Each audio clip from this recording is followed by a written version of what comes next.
নমস্কার, কেমন আছেন সবাই? আমি নন্দিনী আপনাদের সবাইকে আরও একবার স্বাগত জানাচ্ছি আমার চ্যানেলে আমার আরেকটি নতুন ভিডিওতে। আজকে বুধবার আর ঘড়িতে সময় সকাল ওই ধরে নিন 6:30 মতো বাজে। ঘুম থেকে উঠে গেছি আর ঘুম থেকে উঠে এসে যেই বারান্দায় এসছি দেখলাম যে একদম বৃষ্টি স্নাত একটা সকাল। বারান্দা দিয়ে দাঁড়িয়ে এরকম বৃষ্টি দেখতে ভীষণ ভালো লাগছিল। আসলে লাস্ট 2-3টে দিন এত গরম গেছে আর আপনাদের বারবার ভিডিওতে বলেছি এত গরম। সত্যি বিশ্বাস করুন একটা বিশাল বড় রিলিফ। এইরকম বৃষ্টির দিন সকালবেলায় উঠে যদি বারান্দা দিয়ে এরকম বৃষ্টি পড়ছে দেখি আর কি চাই, মনটা ভীষণ আনন্দে ভরে ওঠে। রাই সকালবেলা ঘুম থেকে উঠে পড়েছে, স্কুলে যাবে বলে স্নানও হয়ে গেছে। একটু খাবার দাবারের জন্য প্রিপারেশন করছি, ওর লাঞ্চটা প্যাক করব, হাজব্যান্ডেরও লাঞ্চটা প্যাক করব, আর ও যেটা খেয়ে যাবে সেটাও প্রিপেয়ার করছি। তো এরকম বৃষ্টি দেখে আমার মনে হলো যে মেয়েটাকে আজকে স্কুলে না পাঠানোই ভালো, কারণ যেতে যেতে বেশ পাটাও ভিজে যাবে, ড্রেসটাও কিছু না কিছু একটু ভিজে যাবেই। তো সেই জন্য ভাবলাম রাই আজকে স্কুলে তো যাবে না, তো ওকে স্কুলে পাঠাচ্ছি না।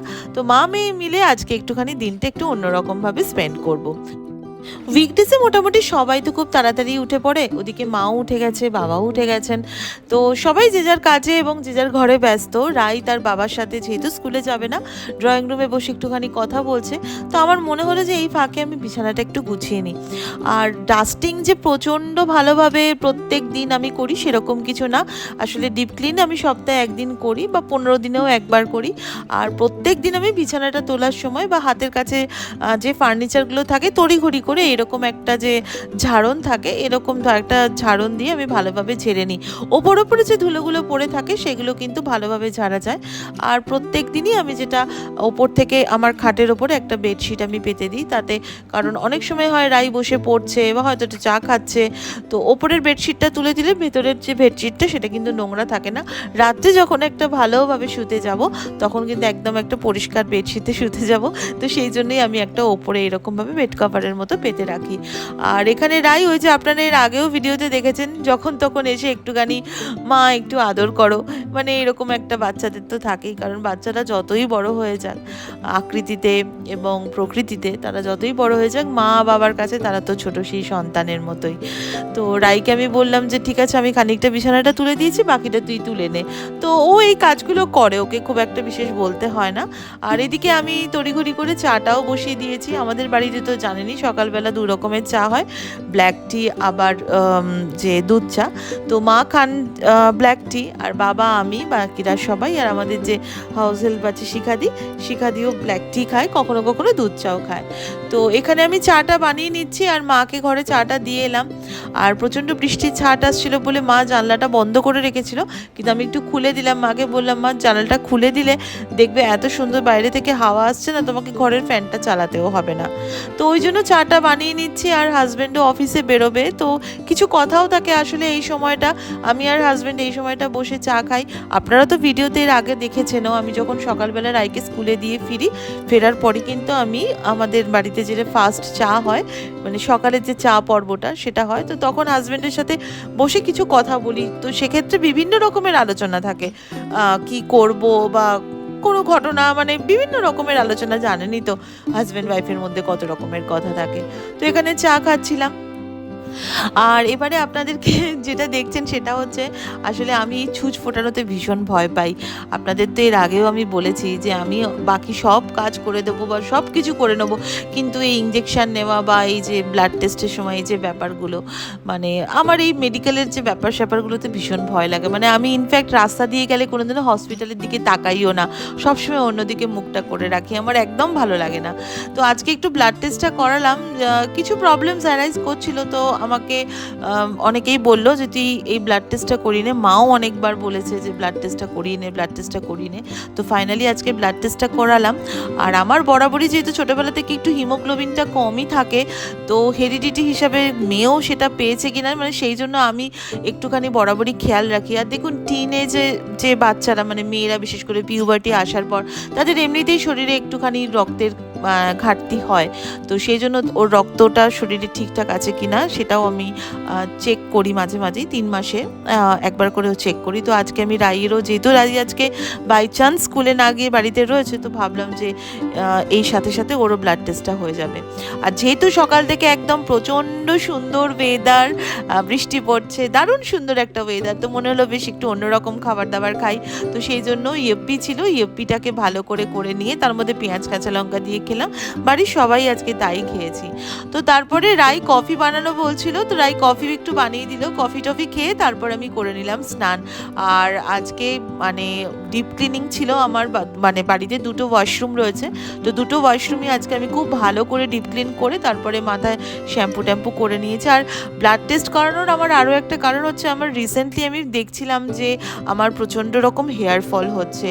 তো আমার একজন ডক্টর ফ্রেন্ড রয়েছে, তো সে আমাকে বললো যে নন্দিনী, তোর এরকম যখন মানে বডি ওয়েটটা তুই গেইন করছিস ডে বাই ডে, আর তোর হেয়ার ফল যখন হচ্ছে, তুই একবার থাইরয়েডটা টেস্ট করে নে।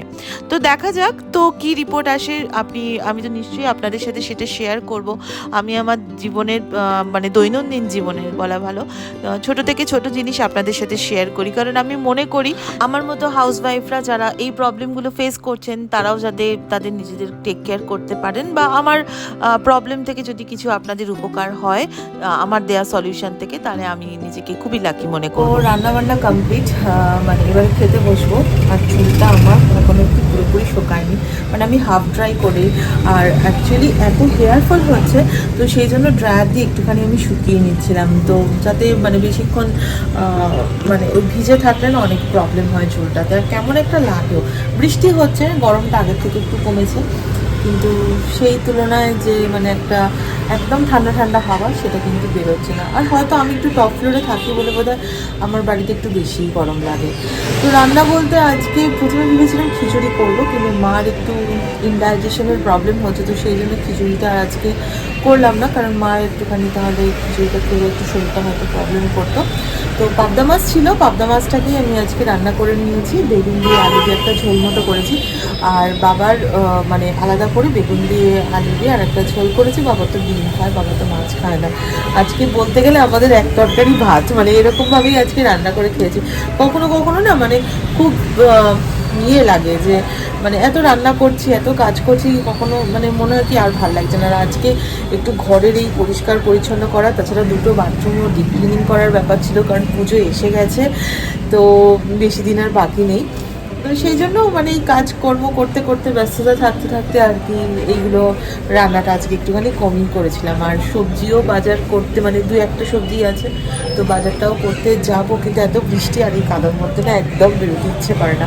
এরকম বৃষ্টি হলে মনে হয় কি যে বারান্দায় দাঁড়িয়ে বেশ একটু বৃষ্টি দেখি, পকোড়া খাই।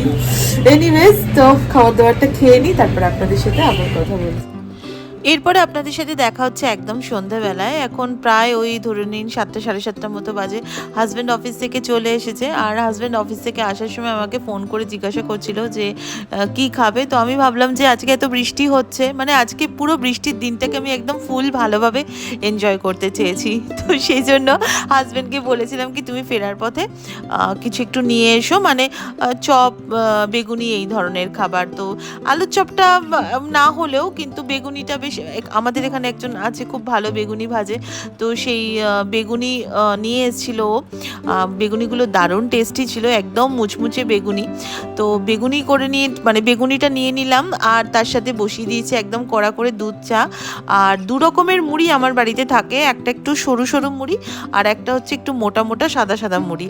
তো এই ধরনের চপ বা সিঙ্গারা, এই ধরনের খাবারের সাথে এই মোটা মুড়ি কাঁচা লঙ্কা কুচানো দিয়ে আর সর্ষের তেল দিয়ে মেখে খেতে আমাদের বাড়িতে সবাই খুব ভালোবাসে। আর এখানে ডিনারটা প্রিপারেশন হচ্ছে। আজকে হাজব্যান্ড অফিস থেকে ফিরে এসে বলল যে রাতে খিচুড়িই করে ফেলো, এত বৃষ্টি হচ্ছে। তো সেই জন্য আমার বিশেষ রান্না করতে ইচ্ছে করছিল না, তাও আমি প্রেশার কুকারেই আজকে আমি খিচুড়িটা রান্না করে নিয়েছি। আপনাদের সাথে পারলে একদিন শেয়ার করব।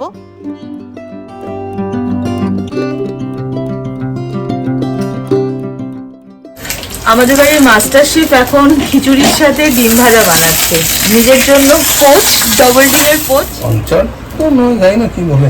আচ্ছা, ও আর ওর মেয়ে খায় হচ্ছে একটু কাঁচা কাঁচা টাইপের পোস্ট। আমার পোচ খেতে ভালো লাগে না, তার জন্য আমি খাবো ডিমের অমলেট, সেটা আজকে ওই করে দেবে। বাবার ওরকম কোনো ফ্যাসিনেশন নেই, মার ওরকম কোনো ফ্যাসিনেশন নেই। খাবে। তো যাই হোক, তো আজকে রাতে আমাদের সকাল থেকে আমি বলছিলাম যে মানে মার একটু ইনডাইজেশন হয়েছে, মা এখন মোটামুটি হজমের ওষুধ টষুধ খেয়ে ঠিকঠাক আছে, রাতে এইটুকুই খায়।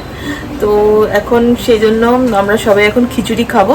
আজকে খিচুড়ি যদি না খেতাম তাহলে আজকের এই রেনি ডেটা মানে ভালোভাবে সেলিব্রেটই করা হতো না। তো হাজব্যান্ড অফিস থেকে আসার পর বললো কি যে তুমি খিচুড়িই বানিয়ে নাও, তার জন্য খিচুড়ি বানিয়েছি।